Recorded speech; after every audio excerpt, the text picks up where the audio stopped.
La rosa derecha, rosa derecha, rosa derecha, rosa derecha, rosa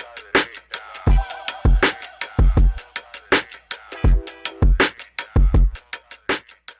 Este programa contiene 3 personajes únicos y vulgares. Sus opiniones son totalmente individuales y ofensivas y debido a su contenido todos lo deben. Y bienvenidos a otra entrega de La Rosca Derecha, otro día más con muchas cosas que hablar. Una semana que comenzó intensa ayer lunes con la rueda de prensa que dio el presidente Trump junto a Robert Kennedy Jr., que tiene al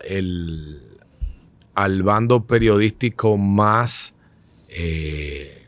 ideológico y más comprometido ideológicamente hablando, desde ayer hablando con las paredes y prácticamente a todos los medios desvirtuando lo que ayer comunicó Donald Trump sobre el tema del acetaminofén, el tema de cómo pudiera ser uno de los factores que está incidiendo en el desarrollo de problemas neurológicos en el feto que terminan estos niños a partir de cierta edad a desarrollar o a estar dentro del espectro autista. Lo que sí es cierto respecto a esto, lo que se hizo ayer, lo que pasó ayer en la Casa Blanca, que Trump lo anunció en su discurso que dio en el memorial que se hizo para recordar a Charlie Kirk, que fue asesinado por un psicótico loco del estado de Utah el 10 de septiembre pasado. Lo que sí Trump lo anunció y lo que sí se pudo ver ayer es que lamentablemente seguimos viendo de parte de la comunidad periodística la misma actitud que nosotros vimos durante la pandemia, la actitud que hemos visto desde el 2015 hacia acá respecto a Trump y la actitud que hemos visto durante todos estos años. Solo basta con que huela a Donald Trump para que automáticamente ya sea un tema que merece ser desacreditado, convertido en una pantomima, etcétera. Pero ¿qué es lo que hay detrás de esto? Bueno, detrás de esto lo que hay es la directora, la decana de la Facultad de Medicina de Harvard. De Harvard, que junto a un conjunto de científicos hicieron una revisión de más de 46 estudios científicos que se han hecho en los últimos años y que determinó que puede haber, que posiblemente haya, que es muy alta la posibilidad que haya un vínculo entre el consumo de acetaminofén durante ciertas etapas del embarazo y la afectación a nivel neurológico del desarrollo del feto. Déjame corregir algo brevemente, porque no es, cuando se habla de la configuración o la composición química que se refiere de la incidencia que tiene, es como analgésico, no antifebril. O sea que no es acetaminofén, es paracetamol. Y exactamente, antifebril y para dolores. Es una combinación molecular. O sea, para entender el acetaminofén como tal, no se está diciendo eso. Se habla de paracetamol, que es lo que se llama Tylenol.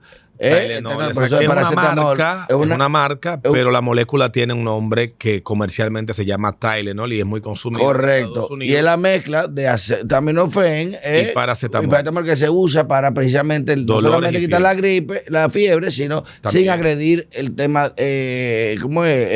De los riñones. Obviamente no estamos indicando que la composición molecular es mala, pero sí se habló ya y hay un estudio de Harvard con más de 600 especialistas, además de peer review, dígase, evaluado y revisado, porque hay gente que han puesto ahora que el Tylenol se inventó en el 46 y el autismo se descubrió en el 30. ¿Cómo había? No estamos diciendo que el Tylenol causa el autismo, sino que y la doctora la doctora se llama Andrea Baccarelli, que es doble PhD y MD, PhD, decana de la facultad, profesora de salud ambiental y específicamente biología molecular de Harvard y del Chan School of y de John Hopkins, trabaja en el comité de board de John Hopkins también. Ayer en el programa de Cuomo en la cadena de noticias News Nation, que es una cadena relativamente nueva en Estados Unidos. Sí, después que lo votaron de CNN. Y mira que él no fue mal profesional en CNN. No, que el hermano, o sea, que el hermano de... Y se ha replanteado y muchas cosas. Él lo dijo, de cómo se manejaba la cadena. Pasado exactamente por allí. ¿Qué dice la comunicación que comparte la doctora Andrea Baccarelli?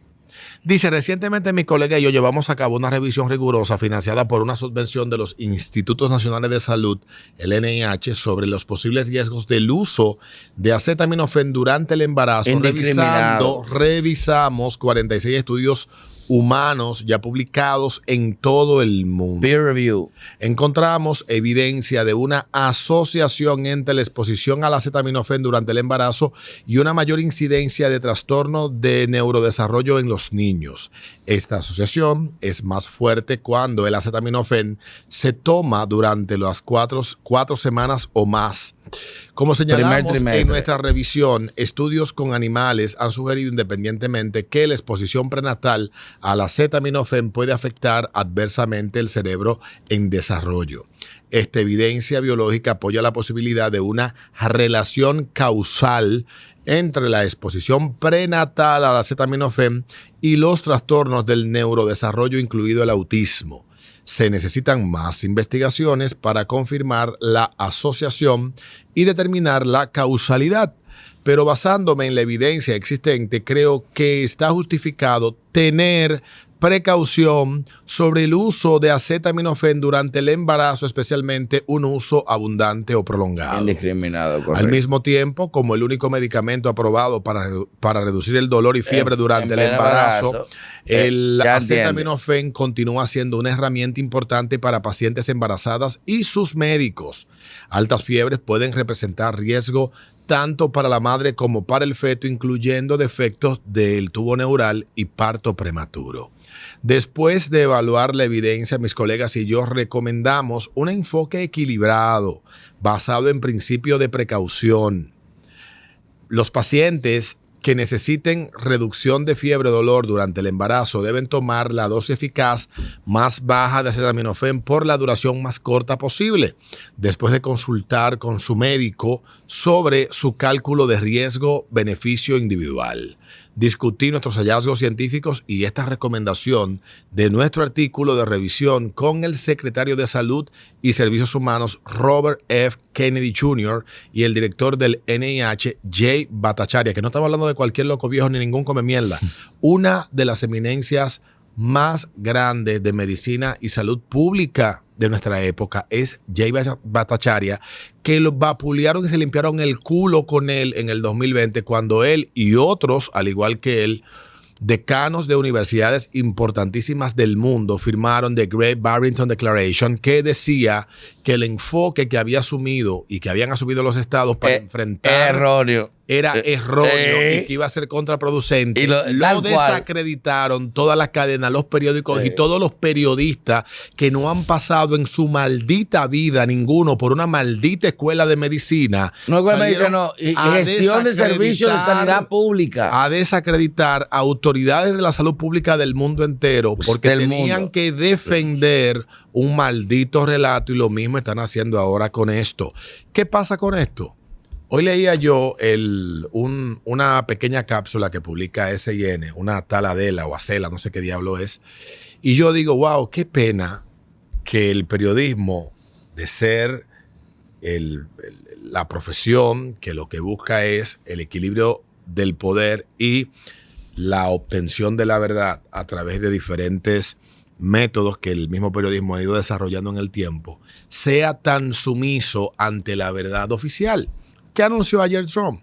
No es un invento que Trump y Robert Kennedy Jr. se sacaron del culo. Es lo que acabo de leer. Que las principales fuentes, principalmente científicas y revisadas por sus expertos y opositores. 46 estudios que no están diciendo que esa es la causa, que están una correlación vinculativa que en medicina, si tú te tomas algo y te causa algo, hay que estudiarlo. Hay que estudiarlo. Parte de los estudios es medicina, diagnóstico y revisión. A mí lo que más me molesta es, yo he leído todo esto y es lamentable que uno ve gente que pasó por una universidad, que supuestamente son médicos y como médicos son científicos, y yo he tenido esa discusión y la tuve en el 2021 con amigos médicos y el tema de la vacuna. No, las vacunas tienen 100 años que se probaron. Las vacunas, desde que se empezaron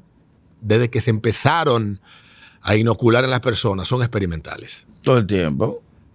Y lo único que ha hecho la ciencia ¿Por qué lo que pasó con la vacuna del polio es y el SIDA? Constantemente estar revisando efectos y reacciones a quienes se les aplican para ir mejorándolas. Por lo tanto, tú decirme a mí como médico, se supone estudioso de la ciencia, que tú conoces el método científico, que algo que no es verdad absoluta ni verdad incontrovertible, tú lo aceptas sin cuestionar, a mí me da miedo.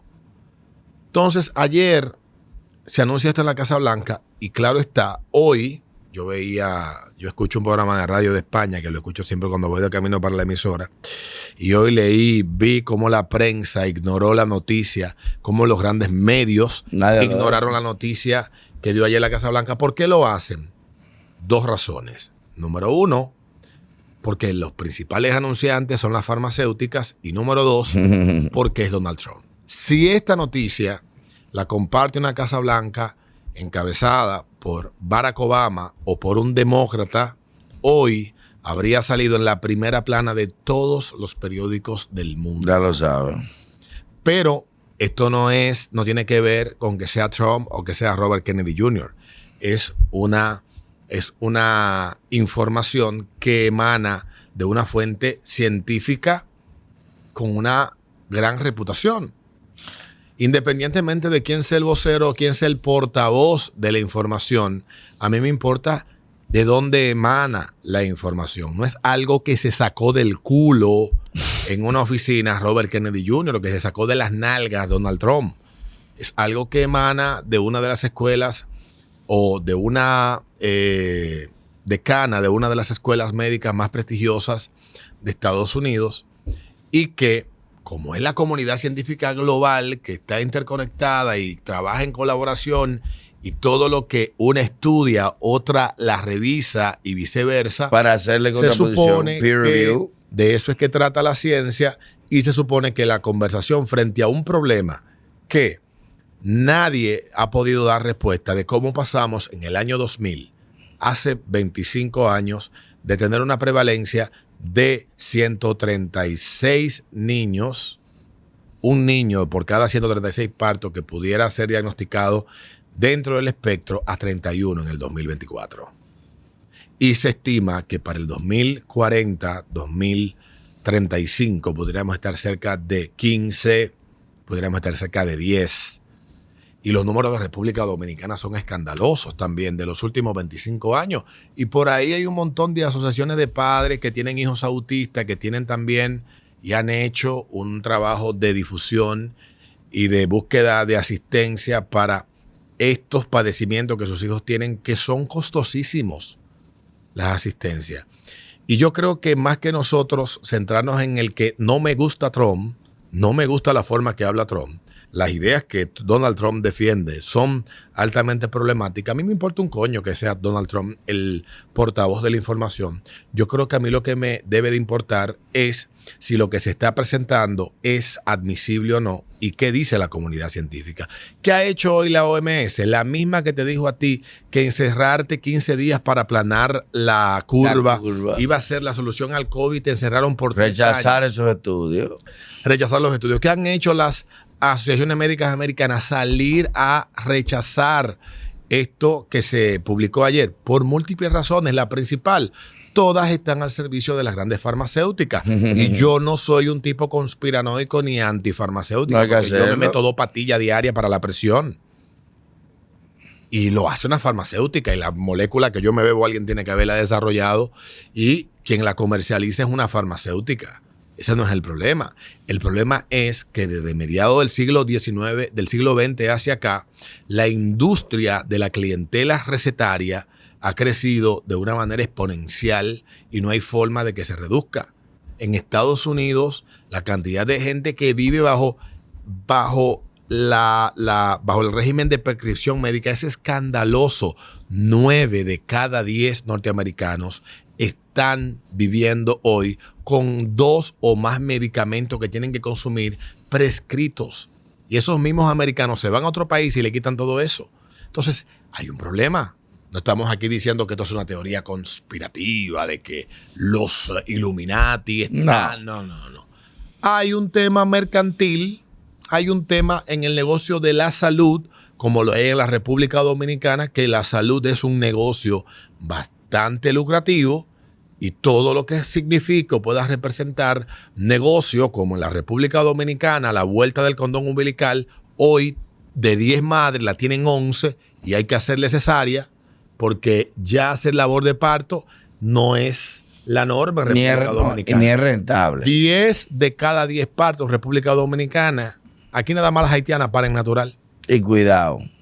Aquí todo es una cesárea. En Ecuador hubo que legislar para parar ese desenfreno hace 10, 12 años que en Ecuador las autoridades de salud, todavía gobernaba Correa cuando se legisló para ponerle freno a la vorágine de la cesárea. Entonces, no es que uno no diga no, porque o que todos los médicos, los médicos son seres humanos, igual que tú, igual que yo, con ambiciones, con deseos, con frustraciones, con todo lo que a ti te adorna. Son gente que estudia y estudia mucho y saben, y estoy vivo gracias a un conjunto de médicos que me atendieron.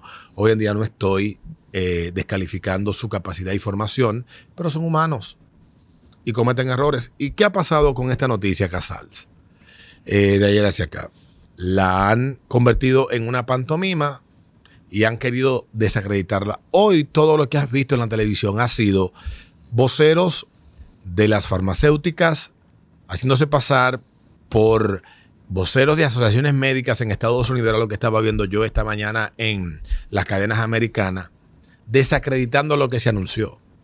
El problema es que es fácil de desacreditar porque fue Trump que lo anunció, que lo hizo en la Casa Blanca y estaba acompañado de Robert Kennedy Jr., que ha sido también un hombre muy controversial por las luchas y batallas que ha llevado. Lo que nadie toma en cuenta es que Kennedy Jr. ha hecho un montón de demandas que ha ganado a la industria farmacéutica y la industria alimentaria en Estados Unidos por las prácticas anticonsumidores que ellos han tenido. Mira, el dato más importante de esto que tú mencionas ahora es el tema de la publicidad.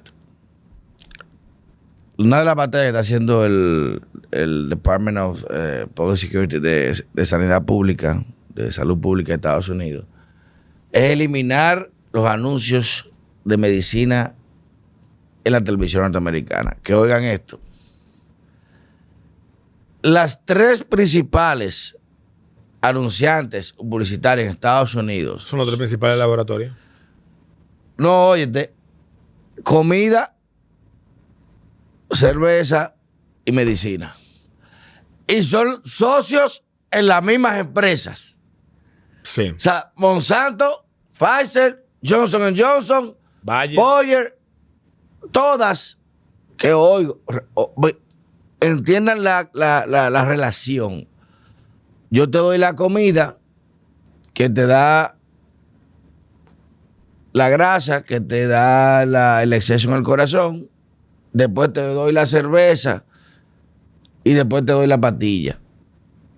Tú hablaste de que, bueno, la comunidad científica no se pone de acuerdo, que la ciencia... No, exactamente, que de eso es que trata. La ciencia no es consenso. Es constante revisión. Es evidencia, constatación. Y revisión. Lo que hace 100 años era certero, hoy en día cambió. Ya hay moléculas que se saben tener mayor velocidad que la luz. Ya se conoce la partícula de Higgs, el bosón de Higgs, o sea que se sabe ya que hay una partícula de vida más inferior que el átomo. Eso no se sabía. A principios del siglo XX, ¿para qué se utilizaba la heroína? Eso, no solamente. ¿Y la Coca-Cola? ¿Qué tenía la Coca-Cola? Cocaína. Para el dolor de estómago. ¿Qué tenía? Pero no solo eso. La Viagra que se toman los viejos ahora. Era un medicamento. Era un cardíaco. Era compitiendo con una aspirina. Se inventó por una vaina. Dijo, ¿y este efecto secundario? El diablo. Pero vale más cuidar el pene que el corazón. Estamos hablando de principios de los 90. No, es para que la gente entienda que los descubrimientos, la penicilina, que la hace Fleming, es por una vaca que la inventa. Igual que la ivermectina, Que hoy en día un miracle drug se te mete, salió a reducir por el COVID y era un medicamento antiparasitario animal. No, y que se consume con otros fines desde hace muchísimas décadas. Pero se está conociendo ahora estudios que tienen aplicaciones anticancerígenas. Vean el episodio de Joe Rogan con Mel Gibson. Increíble. Y eso no se habla porque es muy barato. No, y es fácil porque lamentablemente estamos muy imbuidos en la dinámica y lo rápido que va la vida. Que alguien te ponga a ti una etiqueta. Miren, las etiquetas son problemáticas y le pueden costar hasta la vida a las personas. Charlie Kirk se la ha contado, un disparo en el cuello por las etiquetas. Por una etiqueta literal. Por las etiquetas. Cuando tu único argumento es etiquetar, uno etiqueta muchísimo, pero yo digo más allá. No, cazar un racista, xenófobo, maldito, opresor. Deshumanizas y a partir de las deshumanizaciones. Matame y no nada. Tú legitimas la agresión violenta. Con estos temas que tienen que ver con la ciencia y más cuando tocan a la parte más frágil y sensible de la familia, que son los más pequeños. Evidentemente, yo tengo amigos que tienen hijos. Ay, ¿verdad?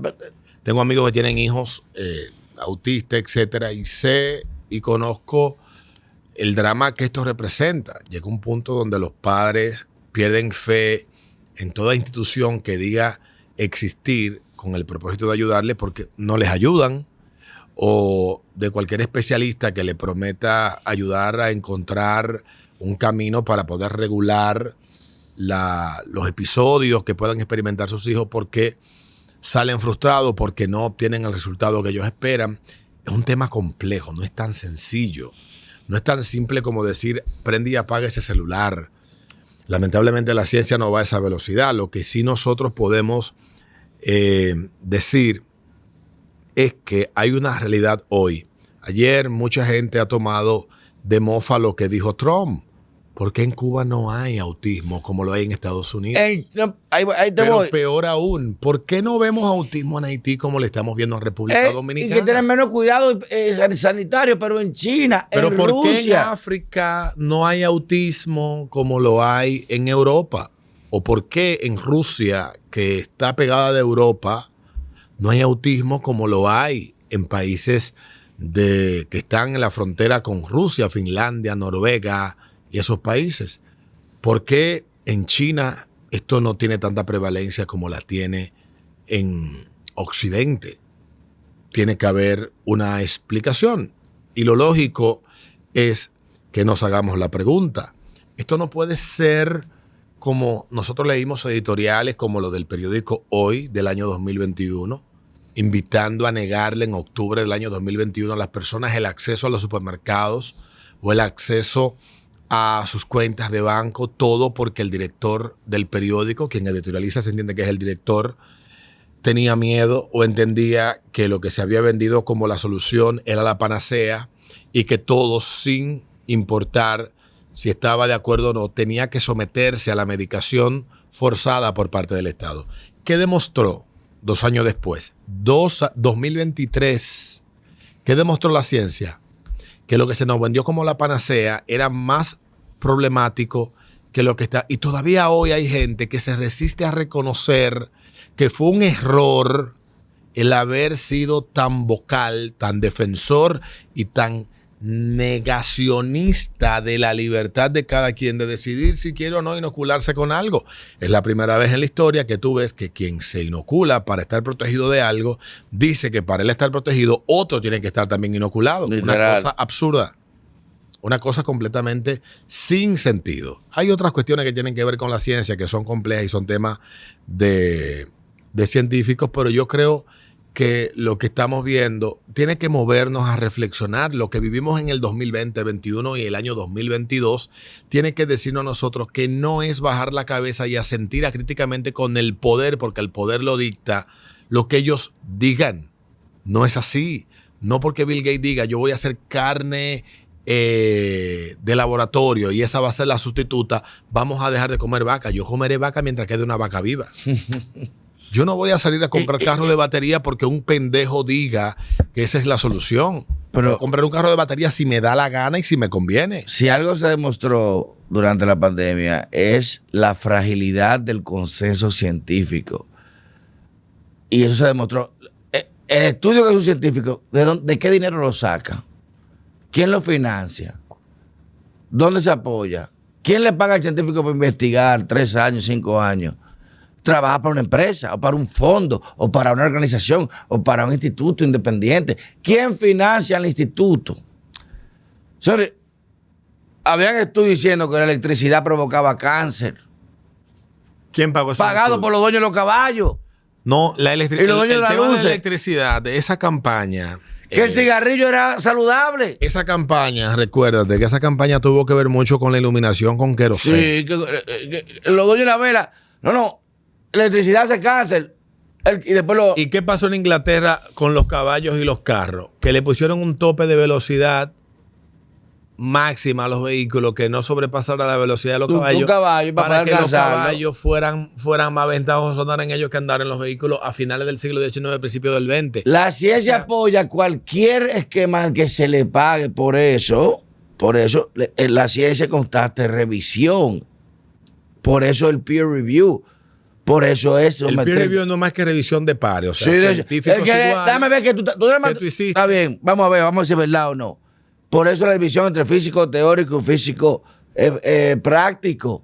Casals, pero anda por ahí un libro del James Lindsay que se llama Cynical Theory, que parte de la historia que cuenta el libro tiene que ver con toda esta locura postmoderna que se está viviendo en todas las direcciones y con todos los temas, pero esencialmente deriva de un experimento que hicieron Lindsay y un grupo de colegas académicos con unos estudios que ellos inventaron, que enviaron a una revista y que la revista sin revisarlo los publicaron. Oye, sin el peer review. Luego ellos, después de que la revista lo publicó, ellos hicieron público que eso habían sido unas vainas que ellos inventaron.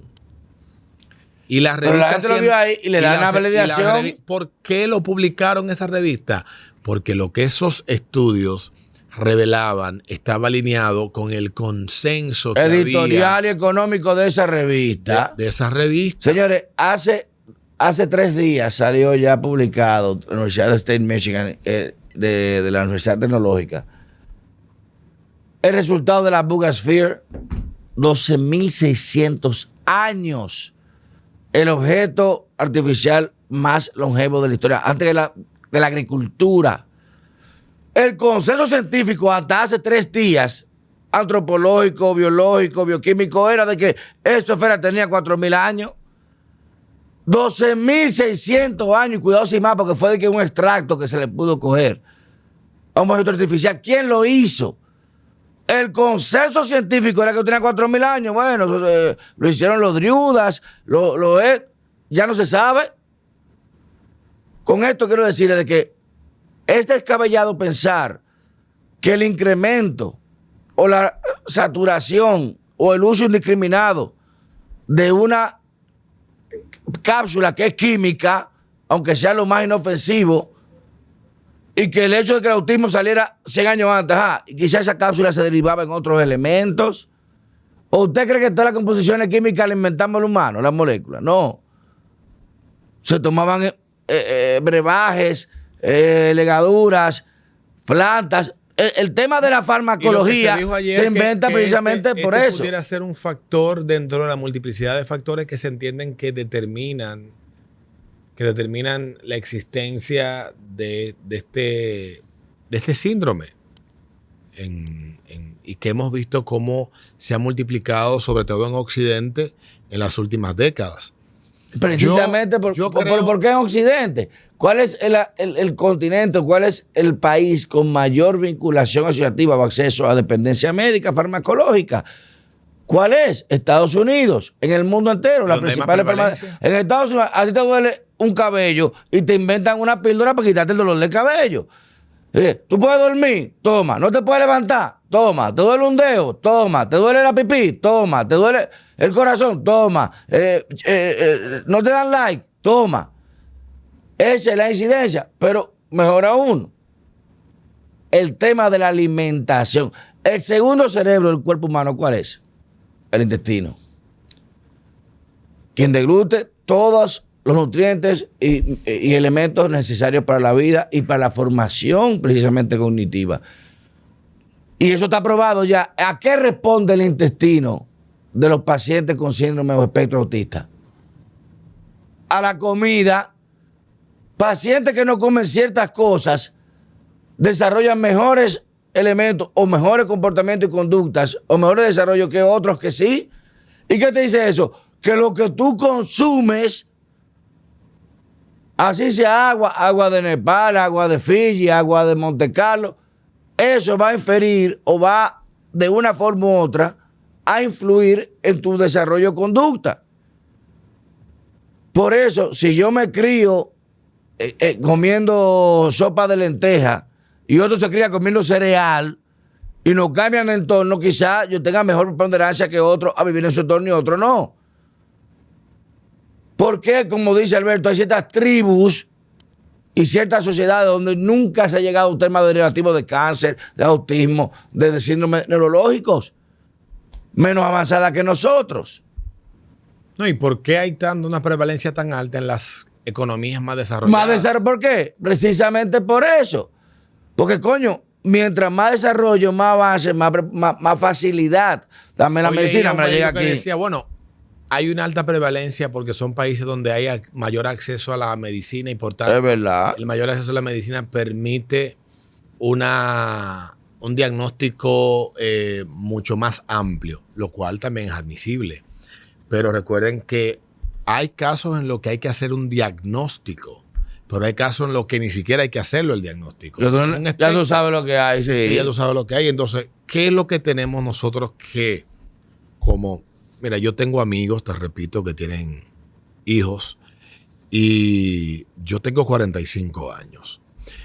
Y hace 25 años, en el 2000, era extrañísimo tú conocer a alguien muy raro que tuviera un hijo que estuviera dentro del espectro autista. Hoy yo tengo que tener no más de 5, 6 o 7 amigos cercanos que tienen niños que están dentro del espectro. Más de 7. Y déjenme decirle que el que no ha tenido la oportunidad de conversar con un padre que tenga un hijo, que ellos están pagando colegiaturas carísimas, 300,000 pesos, 360,000 pesos al año, tratando de hacer funcionales a sus hijos. Lo más desgarrador es cuando un padre, tú le preguntas que ¿cuál es el mayor temor que morirme, dejar a mi hijo solo, hermano? Pero no me diga a mí, yo tengo hijos. Morirme y dejarlo, ¿con quién me lo va a cuidar? ¿Quién me lo va a entender? ¿Quién me lo va a hacer funcionar? El mayor temor de un padre, coño, de su criatura, es que entonces, la asociación biológica, que mi hijo me entierre a mí, no yo dejarlo a él solo. No me venga a mí nadie con romanticismo, ni con maldita ideología, o que estas son posturas de derecha. Miren, a mí que se me vaya la miel de esa vaina. Yo a mí las posturas de derecha, de izquierda, de centro, es que del diablo, ideológico, me tienen sin cuidado. Yo lo que creo y defiendo es la verdad, y la verdad no tiene ideología. La verdad no tiene ideología. Es que no puede ser que el autismo se dé en una zona y en otra no. Entonces, el autismo no puede hacer nada más. Pues nada más a cierta gente que le da. Nada más busca la preponderancia entre autismo, hiperrazas y etnias. Búscala. Porque en Arabia Saudita no hay tanto autismo. A los blancos nada más le da. A los latinos nada más le da. Hay un montón de estudios que si nos sentamos a leer ahora duramos 1 año y medio. Oh, no estamos hablando de racismo. Es haciendo preguntas mayéuticas para que la gente entienda. ¿Cómo es posible? El autismo dice, déjame nacer en Estados Unidos, no en África. En Estados Unidos es mejor. No, tienen que haber factores. Hay un factor ambiental, que es farmacológico, alimenticio, genético, lo que usted quiera, hasta que a lo que se inventa de que ponen la nube, que le dan vaina en la nube, lo que usted quiera, hasta el 5G. Pero hay algún factor que dice que aquí no da y aquí sí da. ¿Y por qué aquí se incrementa en un 100%? Y aquí el incremento no se da? Tú hay que evaluar.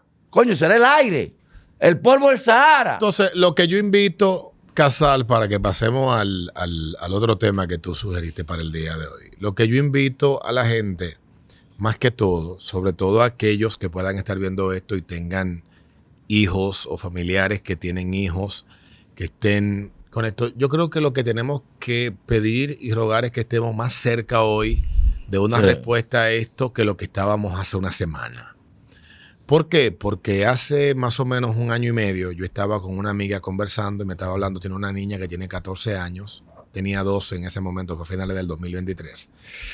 Y me decía ella, estábamos sentados hablando y ella me contaba de lo contenta que ella estaba por el avance que había tenido su hija y el sacrificio que ella como madre estaba haciendo a nivel económico para que su hija pudiera ser autónoma. Ella me decía como un logro que su hija pudiera ir sola, donde estábamos cerca de, ella vivía cerca de una tienda, de un supermercado. Dice, ya mi hija va sola al supermercado. Su hija es completamente funcional, pero hay cuestiones que sencillamente no es hábil o no lo era hasta ese momento que estábamos hablando al 100%. Y yo le pregunté, ¿cuál es tu mayor temor respecto a toda esta batalla que tú estás echando? Dice ella, el yo morirme antes de yo poder hacer que mi hija pueda valerse por sí misma. El que no ha tenido esa conversación con una persona que tenga un hijo que esté dentro del espectro, el que no conoce o no ha vivido de cerca de un padre que tenga un hijo que tenga algún tipo de síndrome, pues sencillamente está hablando y está asumiendo posturas porque es la moda. Posiblemente lo hacen con sinceridad muchos o la mayoría, pero hay otros que lo hacen porque es la moda. Ahora, quienes viven la realidad, quienes viven esto es angustiante y muchas veces hay, como conozco yo un caso, quienes deciden ya no esperanzarse con ninguna solución y echan su mejor batalla tratando de sacar a camino a sus hijos con las herramientas que hoy se cuentan, con las herramientas que hoy se tiene. Sacrificios verdaderamente titánicos. Tú pagar una colegiatura de 360,000 pesos solamente de colegiatura, solamente de colegiatura, es un sacrificio enorme. Estamos hablando de 36,000 pesos mensuales que no cualquiera se lo puede sacar mensualmente del bolsillo solamente para pagar colegio de un niño, para que pueda aprender a ser funcional, valerse por sus propios medios, poder comer solo, decidir qué quiere comer, qué no quiere, poder decir dónde le duele, cómo le duele. Mire, el que no conoce eso quizás ve en la distancia y no sabe de qué trata todo esto, y lo esperanzador que es quizá para algunos o tal vez para otros, como tengo amigos que ni siquiera se ilusionan con que esté cerca una solución a todo este asunto. El domingo fue el memorial a Charlie Kirk. Ya nosotros habíamos hablado de su asesinato hace ya unas semanas. Charlie Kirk era un joven. Yo conocí a Charlie Kirk, supe de él hace muchos años, tiene que hacer más de 10 años. Honestamente no sé dónde me lo encontré en un video, pero sé que era un debate. Él era bastante joven y estaba empezando a ponerse de moda los Crowder, todo este grupo de gente que salían por las universidades y las calles de Estados Unidos a debatir. Pruébame que estoy equivocado. Lo dejó de hacer Crowder porque ya las amenazas lo llevaron a dejar eso, las amenazas y los atentados que experimentó Steven Crowder, que tiene un programa diario en Rumble, y otros muchísimos más que hay en Estados Unidos, que no es el único. Pero en el caso de Charlie Kirk no fue un muchacho que salió a debatir y punto. Charlie Kirk estructuró, diseñó y extendió por todas las escuelas y universidades, no todas, por muchas escuelas y universidades de Estados Unidos, capítulos de algo que él llamó Turning Point USA. Y esto se convirtió en un movimiento muy poderoso dentro de una estructura ideológica impenetrable como lo son las universidades en Estados Unidos, que logró abrir un espacio para no las ideas conservadoras, no las ideas del conservadurismo religioso, para la discusión con sentido común, para el debate basado en la evidencia y la verdad, como lo que estamos hablando ahora hace unos minutos, que aquí lo que estamos planteando no tiene que ver de si lo anunció Trump o lo dijo Barack Obama. Es si esto, desde el punto de vista de quienes respaldan lo que se ha presentado, el aval que ellos tienen académicamente, nos puede a nosotros dar la confianza de poder discutirlo como algo razonable, algo entendible, de que pudiéramos estar cerca de lograr llegar a entender de dónde sale todo esto, que es una realidad. Y Charlie Kirk salió por las universidades cuando ya el Partido Republicano había perdido. En Estados Unidos, 9 de cada 10 catedráticos son radicalmente demócratas. Y eso cambió en los últimos 25 años. Cuando Christina Hoff Sommers salió por las universidades y salió a escribir libros en contra del feminismo, Christina Hoff Sommers comenzó a hacer eso a finales de la década de los 80. Ya las universidades eran terrenos que había perdido el sentido común, el espacio en esas universidades para ser admitido, el sentido común. Todo era desprendido de las ideas absurdas que vinieron de muchísimas corrientes ideológicas venidas de Francia, venidas de Europa y infiltradas a través de muchísimas direcciones para debilitar y erosionar el fundamento social que sostiene la sociedad americana. Y hoy Estados Unidos está en una batalla del sentido común en contra de la locura. Literalmente. Que sale un maldito loco con un rifle y declara en una nota que deja que hay odios con los que no se puede negociar. Y hay gente que celebra esa acción. Pero ¿cuál era la actitud odiosa de Charlie Kirk? ¿En qué consistía el odio que él diseminaba? Encargarse de defender a través de la razón y la discusión razonada de muchos temas la verdad. Lo dejarte mal parado de que tú no sabías en un carajo lo que estaba La defendiendo. verdad, Casal, no importa lo que sea. La verdad, cuando tú no era humillarte sales, que tú no sabes una vaina y este debate es que eso no se queda mal. Es que eso no es humillación. Es que el que sale a defender consignas hace el ridículo. Lamentablemente. Él lo hacía públicamente. El que renuncia al pensamiento crítico. ¿Tú te crees que yo no me pasé la noche entera leyendo y revisando a ver si lo que se publicó ayer, lo que se dio a conocer más temprano y que luego en una rueda de prensa se oficializó, tenía asidero, tenía sentido? El poder uno prestarle atención. Sí, pero eso fuiste tú. Claro que tengo que hacerlo. La gente sale hablando mierda esta quiero mañana. estar seguro de que lo que me están diciendo es un hecho que se puede razonar. Es un hecho que se puede falsear. Lo que no se puede falsear es la religión. Que usted la cree y punto. Y tiene que creer y ya, y no cuestione. Y no cuestione que en 7 días se formó el mundo. Y no cuestione que Adán y Eva aparecieron en la tierra, que eso no se cuestiona, eso se admite y se acepta si usted es un hombre de fe. Ahora, las personas que apelamos a la razón, esperamos en la evidencia el elemento que pruebe lo que se nos muestra.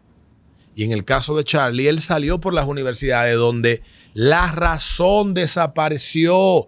Christina Hoff Sommers habló de cómo el feminismo estaba destruyendo a los jóvenes en Estados Unidos y cómo la sociedad americana había renunciado a atender a sus muchachos. Y es un libro de finales de la década de los 90. Tiene más de 25 años. Anda por ahí. Usted lo puede leer, que está en PDF, de Christina Hoff Sommers. Búsquelo, léalo. Y es una feminista liberal. Y no de las liberales como se llaman erróneamente liberales a los izquierdosos socialistas. No, pero no del liberalismo han dañado el clásico. término.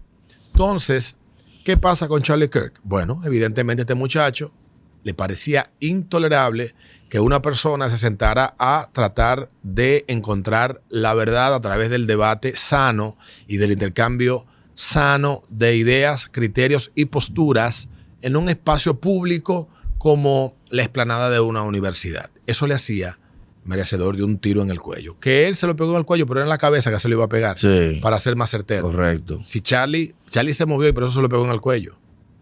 Había mucho sol ese día, se movió para atrás. Y Charlie está muerto.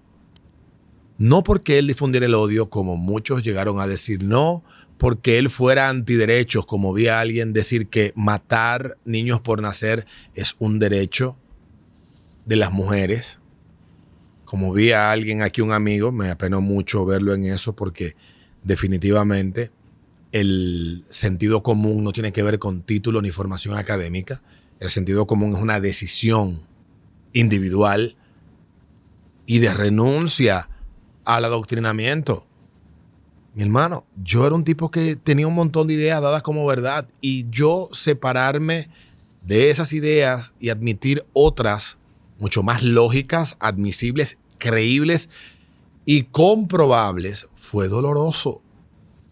Y ese muchacho andaba por las universidades haciendo ese ejercicio, fundamentado ¿en qué? En dos cuestiones que eran innegociables para él: sus principios de fe y su creencia en sus ideas conservadoras como el camino para que Estados Unidos siguiera siendo el gran lugar que él entendía que había sido en algún momento, y que en algún instante de Estados Unidos, de su historia, esto empezó a erosionarse. El domingo fue el memorial para despedirlo, y se abre ahora un espacio que tú, que lo conociste y compartiste con él en muchas ocasiones, participaste en muchas de sus actividades. Sí. Recuerdo que tenías planificado hace 2 años traerlo a República Dominicana.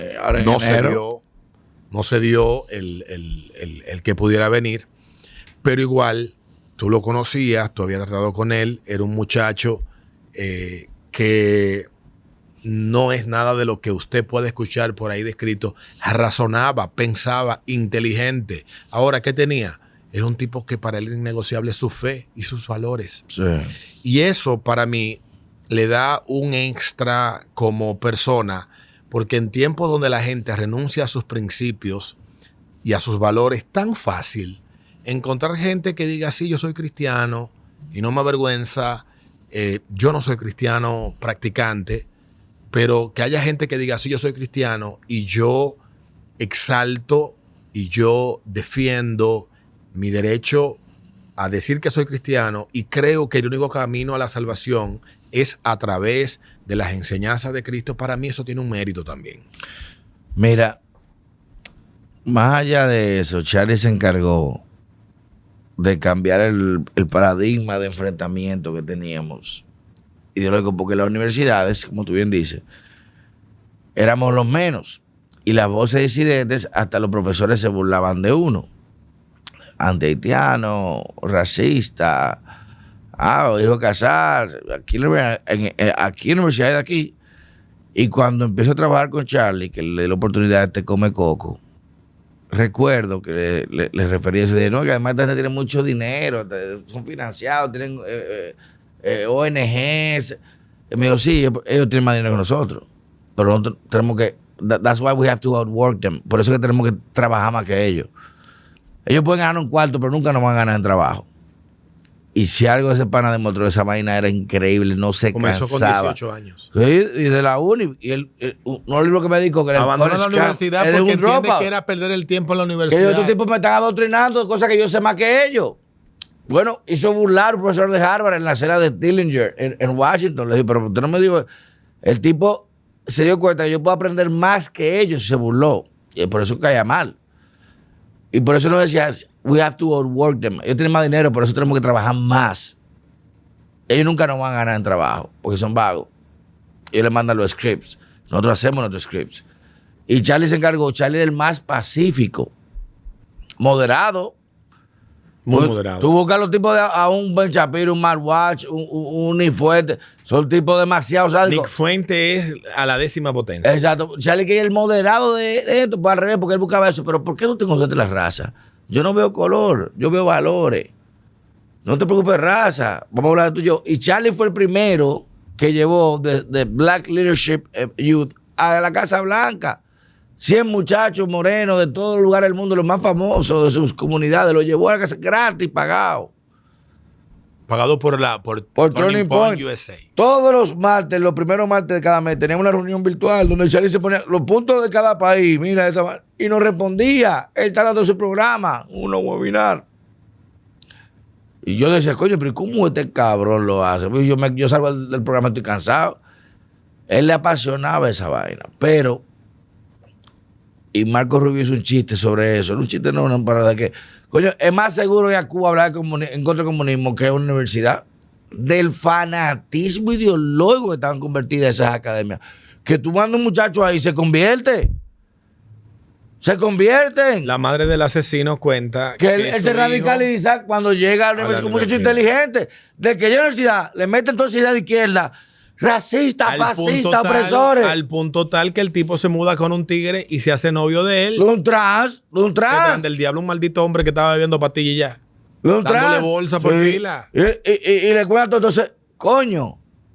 Ni tú con ese cuento también va a caer en la No, te estoy diciendo que era un pana, pero mira cómo de ahí hasta se ha dado, tengo que dar públicamente, hasta un movimiento internacional donde ya la mayoría de los líderes de la comunidad LGBT, que son lesbianas, gays y bisexuales, dicen, no se está separando, con eso, loco. Se están distanciando de los LGBTQ, vaina, PLO, 24, vaina de allá. Digo, eso es otra cosa. Ellos de hecho, se han apropiado de nuestro movimiento, por nuestra causa fue por derechos, no por privilegios ni locuras. Y nosotros tenemos, oye, ellos están dándose cuenta que ya se ha ido de la mano. LGB International. LGB International, lo pueden buscar. No tiene nada que ver. En Twitter también lo buscan. Tiene una página donde. Eso está público, todo el mundo. No, porque fue este fin de semana que ahora salió. Se oficializó. Tú lo habías dicho hace como un mes. Cuando hablamos de Charlie, tú lo dijiste. Exactamente, yo hablé de eso, de que desde hace ya. Y que mucha gente no se siente parte de una comunidad que la están obligando. Mira, esta alianza comenzó en el 2019. La que estamos hablando ahora. Cuando yo fui a la ciudad de Nueva York en el 2016, yo te he contado esa historia. Tú me dijiste.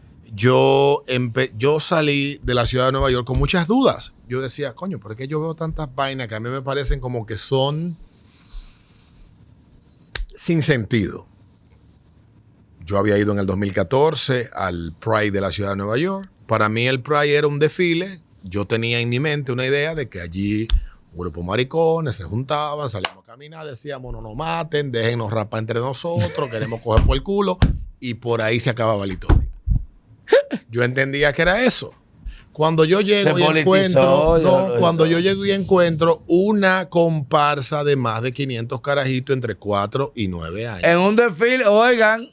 Yo digo, tú ves. Esto no me gusta. Mucha gente empezó así. Esto no me gusta. Y yo empecé a hacerme preguntas en mi cabeza y andaba con mi amigo Edgar.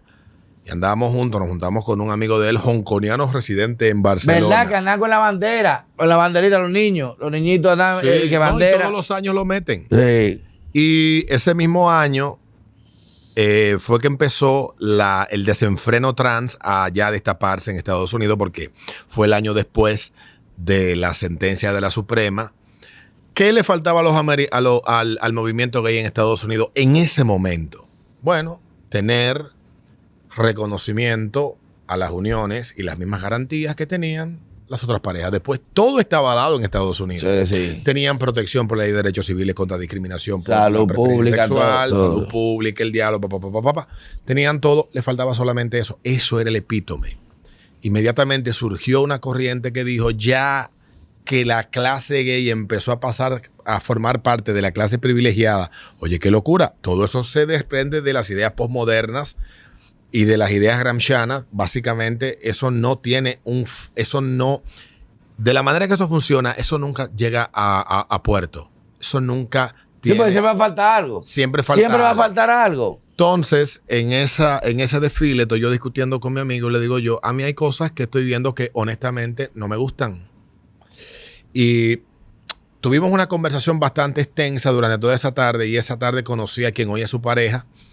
Y yo llegué a mi casa de ese viaje de Estados Unidos, que fueron 14 días, que ahí fue que conocí Nashville, etcétera, y vine a República Dominicana, y me senté en mi computadora a googlear, pensando que las dudas que yo tenía solamente las tenía yo. Todo el mundo. Sorpresa de la vida. Pues no era solamente yo, y ya había dentro de la misma comunidad una disidencia bastante extendida, pero oprimida, que cuestionaba exactamente todo eso que se empezaba a manifestar. En el 2016, recordarás tú, fue que en ABC apareció de que Trans Kid. Sí. El chamaquito que era recuerda que los shows estos de travesti que hacen en la discoteca. Los desfiles de vaina, los drag shows. Good Morning America, lo pueden buscar en YouTube. Usted busca. Y que se maquillaba y todo. Había una serie de ellos, niños, varones. Exactamente. Que Eso comienza de manera a tomete y a todo vapor. Y A Todo Meter y A Todo Vapor comienza en el 2016 y a presentarlo en bares de adultos donde los adultos le ponen dinero. Y todo eso presentado en televisión matutina en Estados Como Unidos. La ventana de Overton abriéndose un poco más. Entonces yo dije, espérate, yo de verdad... Aquí la línea está hasta aquí. Mi línea de Pizarro llega hasta aquí. Como que no me estoy bien. Esto no me parece a mí esto no es lo que me parece.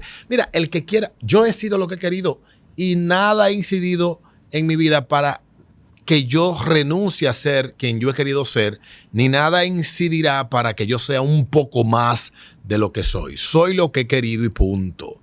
Y así como yo eso lo he podido vivir a plenitud y me he resguardado de todo tipo de influencia, pues entiendo que también los demás tienen que tener la misma garantía o la misma libertad.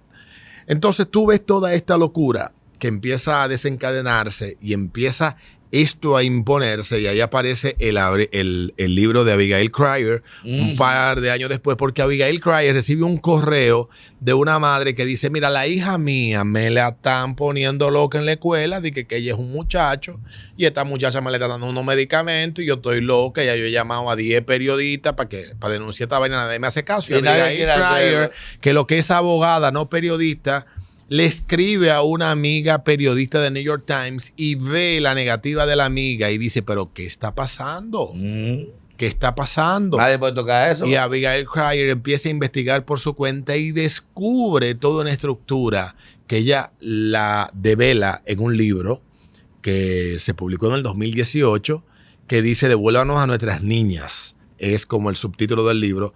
Es en inglés y no me pidan que me recuerde que a mí me dio un ACV y se me olvidó la mitad de toda la vaina que tenía. Pero por ahí va todo esto. ¿Y qué pasó? El libro de Abigail Cryer fue ampliamente desacreditado. ¿Por quién? Por el lobby que se había convertido ya en hegemonía en los medios de comunicación y sectores dentro del mismo periodismo había renunciado a cuestionar, porque como el poder imponía esa narrativa, no se cuestionaba. No. Y entonces pasamos de ese tema al siguiente, y esto ha ido apretando la tuerca a un grado tal de que hubo gente dentro del movimiento que dijo, espérate, que lo de nosotros no tiene que ver con ese tema. Nosotros no nos importa un coño que niños, no nos hable de niño trans, ni niño gay, esa mierda. No me meten en ese lío. Cada quien que viva su desarrollo individual como persona de la mejor manera posible y que cuando tenga la necesidad de explorar, descubrir y encontrar quién es, pueda tener un entorno lo menos hostil posible para que pueda seguir siendo quien quiera ser. Es la teoría que plantean estos tigres y se apartan de toda esa vaina. Y empezaron a ser desacreditados, atacados por la prensa hegemónica y toda esa vaina. Yo rompo hace más o menos 9 años con toda esa mierda, pero me quedé callado un tiempo y en el 2016, principio del 2017 por ahí, empecé a ver muchas noticias, pero hubo una noticia en particular que a mí me llamó la atención. La noticia de un padre de Texas que estaba denunciando que su esposa quería transicionar a su hijo. Hormonizar al hijo, ¿verdad? Sí. Y este padre comienza una batalla contra su esposa en la justicia. Y contra el Estado. Que quería. Y el Estado en la justicia le da ganancia de causa al padre. Y la madre, años después, se muda con su hijo al estado de California, que se convirtió en un estado santuario. Y allí lo está transicionando. El niño cuando esto comenzó, estoy hablando de hace 9 años más o menos, cuando esto comenzó, el niño tiene 12, 13 años hoy. Y su padre, ya derrotado por el sistema, derrotado por una mujer que es médico, pediatra, loca, porque para tú experimentar con tu hijo es que está loco, y ha hecho de su hijo lo que ha querido. Eso es una de las tantas vainas. Evidentemente que todo esto que estoy diciendo son cuestiones que Charlie discutía en los espacios donde él iba a discutirlo y son cuestiones que atrayeron a un segmento a razonar, discutir y hablar con él porque decían, nosotros hablamos el mismo idioma que es el de la razón. Nosotros lo que no estamos de acuerdo es en nuestros propósitos individuales en la vida. Tú tienes un propósito, yo tengo otro propósito, pero eso no significa que no podamos estar de acuerdo en que hay cuestiones que están mal y que no debe permitirse bajo ningún criterio que esas cosas sigan imponiéndose. Y Charlie hizo eso genialmente.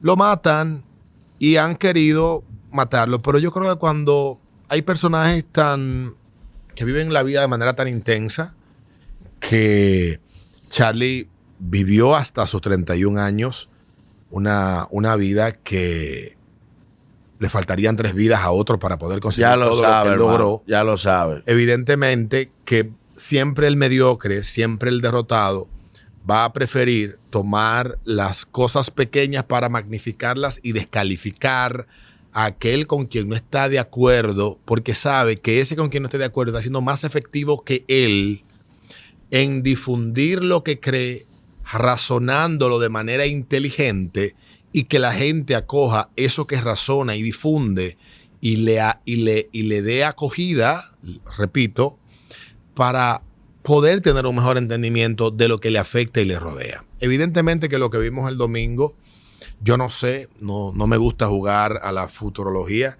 pero con la muerte de Charlie ha habido un despertar. Total, no. El shift de energía, el cambio de energía en los jóvenes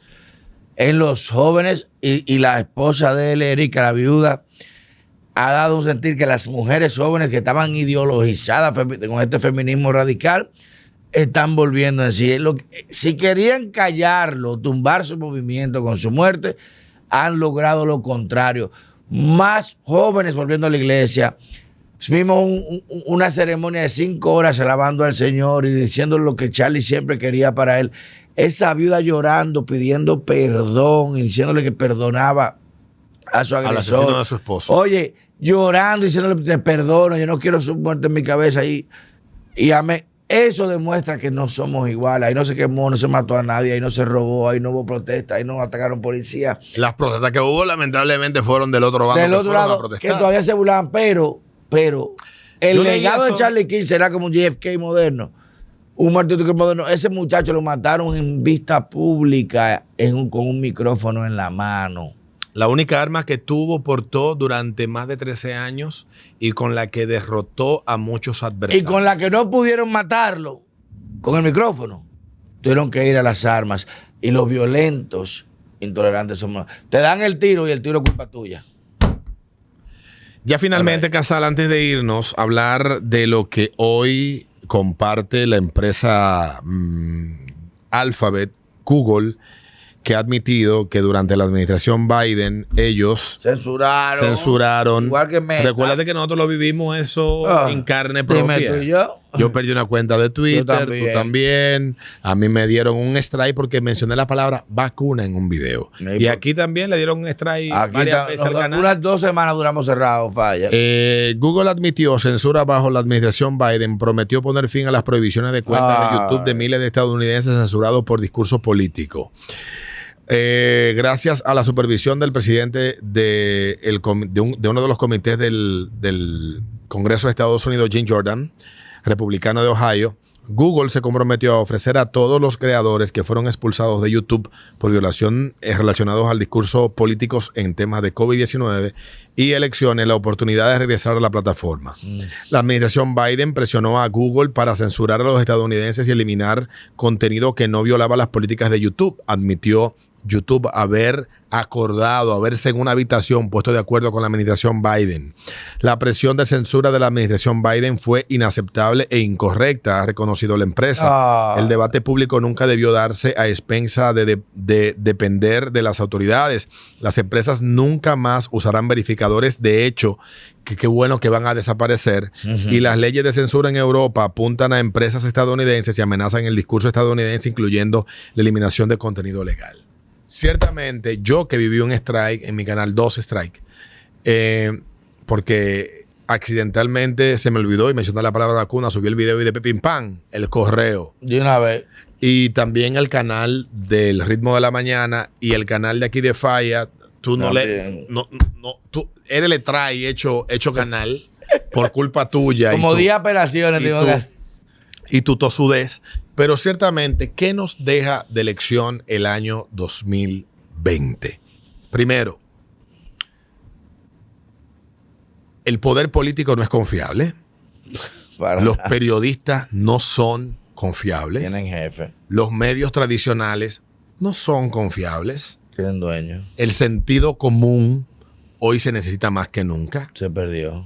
Cuando tú veas a todos correr hacia una misma dirección, pregúntate siempre por qué corremos. Ve al contrario. No, aunque no vayas a lo contrario, pregunta por qué corremos. Y si nadie responde y nadie sabe, corre en sentido contrario, que es el sentido correcto. Y número 4, y no menos importante, ya recuerdo que me dio un ACB, no sé si es el 4 o el 3, pero igual, mierda para todo el mundo. Número 4, nosotros tenemos que volver a apelar al pensamiento crítico, al sentido común, sí, y a tener el valor de defender las ideas propias. Casal y yo nos reunimos en este proyecto La Rosca Derecha por la invitación de un amigo, Ricky Ravelo. Yo conocía a Casal de hacía unos años antes. Yo también, habíamos compartido y habíamos hablado mucho por redes sociales, pero nos trajo a este proyecto un propósito que era ir en contra de la narrativa que estaba impuesta en ese momento. Hoy pareciera que lo que hacíamos hace 3 años, hoy no tiene sentido. Exacto. Que hoy no tiene propósito. Y yo creo que todo lo contrario, hoy tiene más sentido y más propósito que cuando iniciamos, porque de igual modo, si antes la gente se fue acríticamente hacia una dirección, creo que irse hacia la otra de manera acrítica también es absurdo. Sí. Lo que yo invito y lo que creo que es defendible es usted siempre tener en cuenta 2 cosas. Siempre hay que cuestionarlo todo. Y siempre hay que tratar de encontrar la verdad y encontrar respuesta a lo que se cuestiona. Si usted no tiene respuesta para lo que está cuestionando, entonces usted está repitiendo una consigna.